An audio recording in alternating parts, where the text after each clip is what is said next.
할렐루야. 오늘은 12월 2일 수요일 시편 94편과 95편의 말씀을 함께 읽고 묵상하는 시간입니다. 오늘 함께 이 말씀을 통해 우리 삶에 더욱 하나님의 복이 넘쳐나기를 소망합니다. 함께 읽겠습니다. 여호와여, 복수하시는 하나님이여, 복수하시는 하나님이여, 빛을 비추어 주소서. 세계를 심판하시는 주여, 일어나사 교만한 자들에게 마땅한 벌을 주소서. 여호와여, 악인이 언제까지 개가를 부르리이까? 그들이 마구 짓거리며 오만하게 떠들며 죄악을 행하는 자들이 다 자만하나이다. 여호와여, 그들이 주의 백성을 짓밟으며 주의 소유를 곤고하게 하며 과부와 나그네를 죽이며 고아들을 살해하며 말하기를 여호와가 보지 못하며 야곱의 하나님이 알아차리지 못하리라 하나이다. 백성 중에 어리석은 자들아, 너희는 생각하라. 무지한 자들아, 너희가 언제나 지혜로울까? 귀를 지으시니가 듣지 아니하시랴, 눈을 만드시니가 보지 아니하시랴. 뭇 백성을 징벌하시는 이 곧 지식으로 사람을 교훈하시는 이가 징벌하지 아니하시랴. 여호와께서는 사람의 생각이 허무함을 아시느니라. 여호와여, 주로부터 징벌을 받으며 주의 법으로 교훈하심을 받는 자가 복이 있나니 이런 사람에게는 환난의 날을 피하게 하사 악인을 위하여 구덩이를 팔 때까지 평안을 주시리이다. 여호와께서는 자기 백성을 버리지 아니하시며 자기의 소유를 외면하지 아니하시리로다. 심판이 의로 돌아가리니 마음이 정직한 자가 다 따르리로다. 누가 나를 위하여 일어나서 행악자들을 치며 누가 나를 위하여 일어나서 악행하는 자들을 칠까? 여호와께서 내게 도움이 되지 아니하셨더라면 내 영혼이 벌써 침묵 속에 잠겼으리로다. 여호와여, 나의 발이 미끄러진다고 말할 때에 주의 인자하심이 나를 붙드셨사오며 내 속에 근심이 많을 때에 주의 위안이 내 영혼을 즐겁게 하시나이다. 율례를 빙자하고 재난을 꾸미는 악한 재판장이 어찌 주와 어울리리까? 그들이 모여 의인의 영혼을 치려하며 무죄한 자를 정죄하여 피를 흘리려 하나 여호와는 나의 요새이시요 나의 하나님은 내가 피할 반석이시라.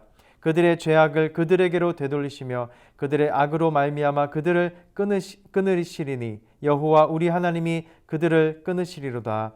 아멘. 시편 95편입니다. 우리가 여호와께 노래하며 우리의 구원의 반석을 향하여 즐거이 외치자. 우리가 감사함으로 그 앞에 나아가며 시를 지어 즐거이 그를 노래하자. 여호와는 크신 하나님이시요 모든 신들보다 크신 왕이시기 때문이로다. 땅의 깊은 곳이 그의 손안에 있으며 산들의 높은 곳도 그의 것이로다. 바다도 그의 것이라. 그가 만드셨고 육지도 그의 손이 지으셨도다. 오라, 우리가 굽혀 경배하며 우리를 지으신 여호와 앞에 무릎을 꿇자. 그는 우리의 하나님이시요 우리는 그가 기르시는 백성이며 그의 손이 돌보시는 양이기 때문이라. 너희가 오늘 그의 음성을 듣거든 너희는 무리바에서와 같이 또 광야의 마사에서 지냈던 날과 같이 너희 마음을 완악하게 하지 말지어다.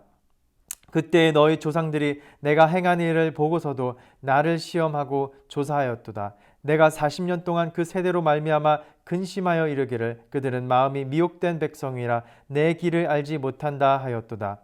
그러므로 내가 노하여 맹세하기를 그들은 내 안식에 들어오지 못하리라 하였도다. 아멘. 하나님의 말씀입니다. 하나님 말씀에 감사합니다. 앞서 읽은 본 시편 94편은 전반적으로 이 탄원의 분위기를 가진 시편으로서 크게 두 부분으로 나눌 수가 있습니다.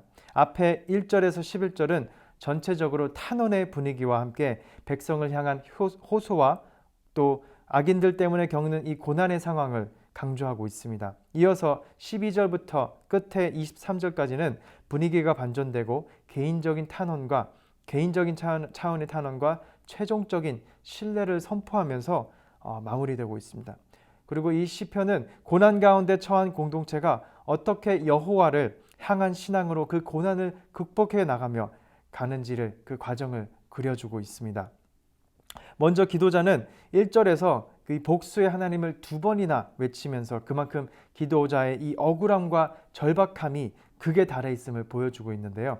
하나님께서는 복수의 하나님이신가요? 이 질문은 사실상 하나님의 이 본질과 이 본성과 들어맞지 않는 역설적인 표현입니다.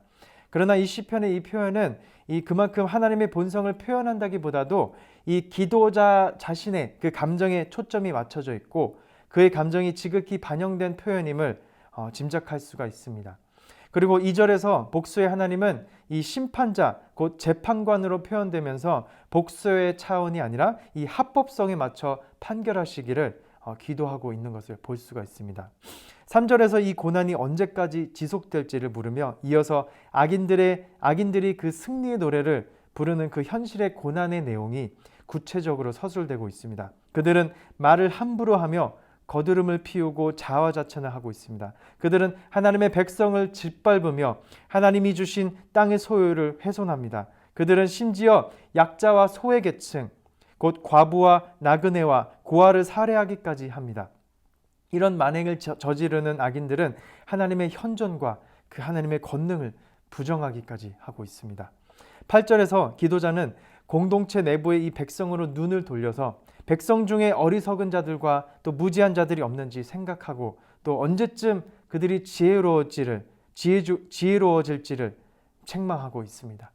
그리고 곧 창조주이신 하나님께서 귀를 지으시고 눈을 만드신 여호와께서 이를 모두 듣고 보고 계시며 심판하실 것임을 믿음으로 선포하고 있는 것입니다. 우리도 살다 보면 하나님 복수해 주십시오 라는 이런 감정을 솔직하게 드러내며 하나님께 나아가 기도할 때가 있지 않습니까? 그러다가 곧 우리는 올곧고 또 공평하신 하나님의 성품에 기대게 되는 것입니다. 우리는 단순한 이 복수의 감정을 이겨내고 신앙으로 또 창조주이시며 심판자이신 하나님께로 우리의 초점을 맞춰야 하는 것입니다. 비록 현실에서는 악인들이 여전히 그 승리의 노래를 부르고 있는 것 같아 보이고 또 하나님의 임재는 이 현실 속에서 보이지 않는 것 같지만 우리는 신앙의 경지로 무한하신 하나님의 그 나라를 바라보며 새로운 가치를 우리 안에 믿음으로 세워야 될 줄 믿습니다. 우리의 복수심은 곧 유한한 그 가치에 기준을 둔 감정입니다.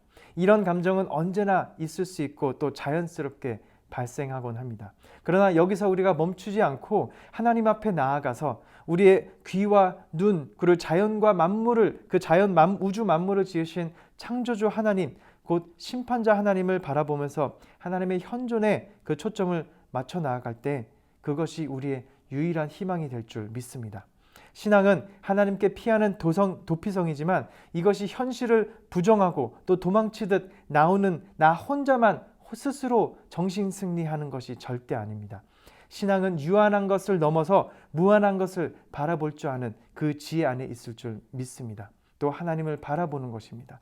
이렇게 우리는 그 복수의 감정을 넘어 성숙한 신앙인들로서 공의의 하나님, 또 인내하시는 하나님, 완전하신 하나님을 바라볼 때 마지막 날에 가만히 계시지 않는 심판자 하나님께서 악인들의 그 소행들을 모두 다 알고 계시며 또 그들의 행위를 다 심판하실 것임을 우리가 믿음으로 바라보며 나아갈 수 있기를 바랍니다.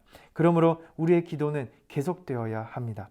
이어서 시편 이 94편의 후반절은 이 개인 차원의 탄원으로 바뀌면서 기도와 선포와 마지막으로 최종적인 하나님에 대한 신뢰를 선포함으로써 또 고백함으로써 끝나고 있습니다. 12절은 주로부터 징벌을 받으며 주의 법으로 교훈하심을 받는 자가 복이 있음을 말하며 이렇게 히브리어로 아쉬레 곧 행복하다는 표현을 사용하고 있습니다. 이 구약 성경에서는 흔히 하나님의 그 구원과 그 보호를 경험한 자가 느끼는 감정을 또 표현할 때 쓰이는 단어입니다.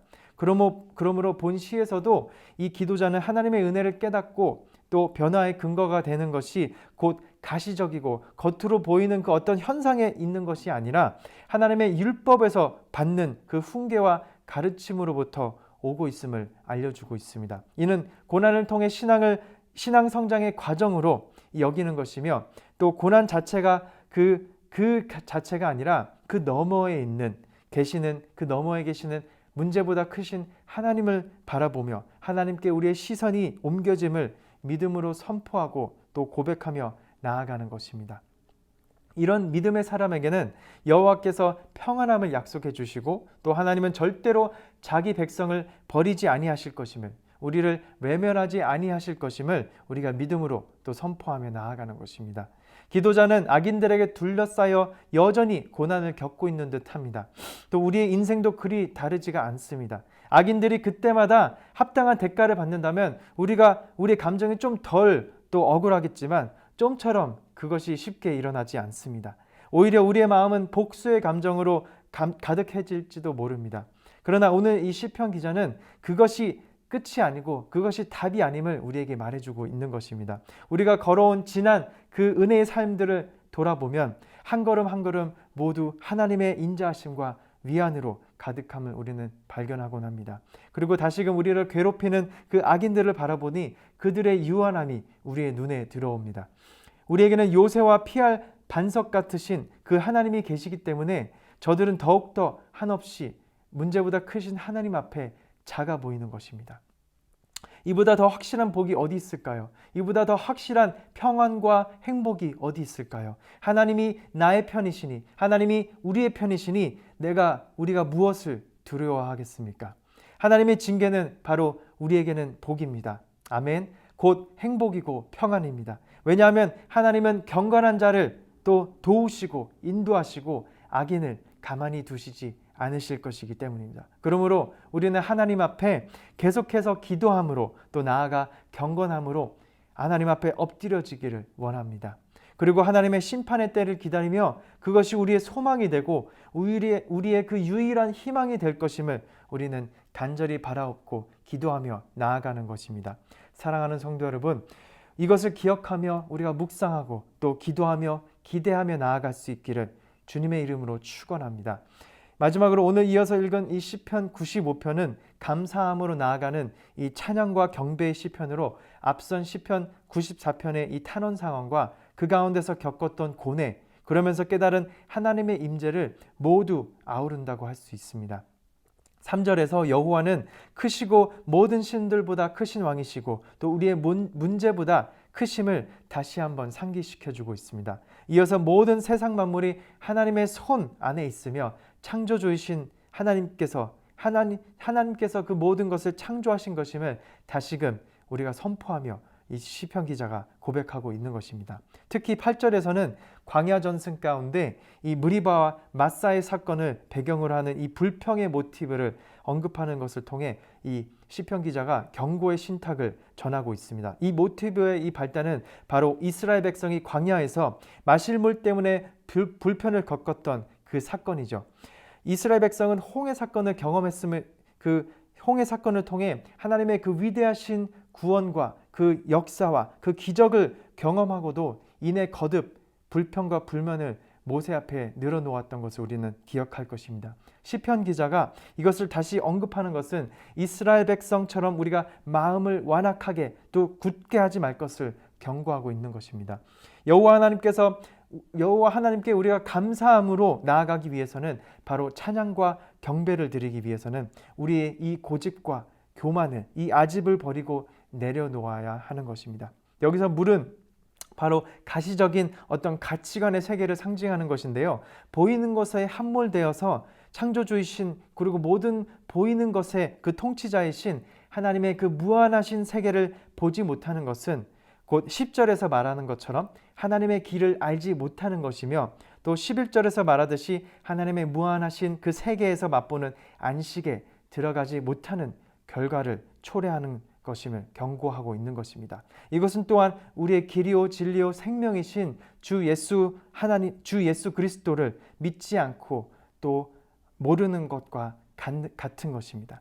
그러므로 우리는 바로 이 무리바와 또 마사의 사건을 통해 이스라엘 백성의 그 은혜를 망각한 모습과 그 결과를 우리의 반면교사로 삼고 찬양과 경배의 본질이 언제나 하나님께 감사함으로 또 그것을 잊지 않고 또 겸손함으로 나아가는 것임을 예배드리며 나아갈 수 있기를 우리 자신을 점검하고 또 나아가야 될 줄 믿습니다. 사랑하는 성도 여러분, 이렇게 하나님의 인도하심을 우리가 기억하며 또 신뢰하며 창조주 되시고 또 우리를 돌보시며 언제나 인도하시는 여호와 하나님을 오늘 하루도 우리가 우리 삶 가운데 찬양하며 경배하며 나아갈 수 있기를 주님의 이름으로 축원합니다. 하나님을 찬양합니다. 하나님을 경배합니다. 겸손함으로 또 감사함으로 언제나 나아갈 수 있기를 소망합니다. 기도하시겠습니다. 고맙고 감사하신 하나님 아버지, 감사합니다. 오늘 이 시편 말씀을 통해 우리의 문제들 앞에 이보다 더 크신 창조주 하나님, 우리의 심판자 되시는 여호와 하나님을 감사함으로 찬양하며 나아갑니다.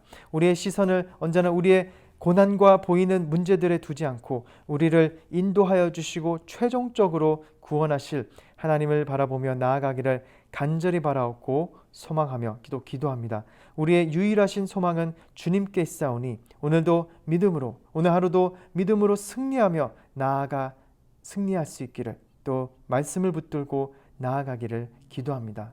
인도하여 주시옵소서. 이 모든 말씀 예수님의 이름으로 기도합니다. 아멘. 계속해서 말씀 묵상하시면서 기도 제목과 함께 기도하시겠습니다.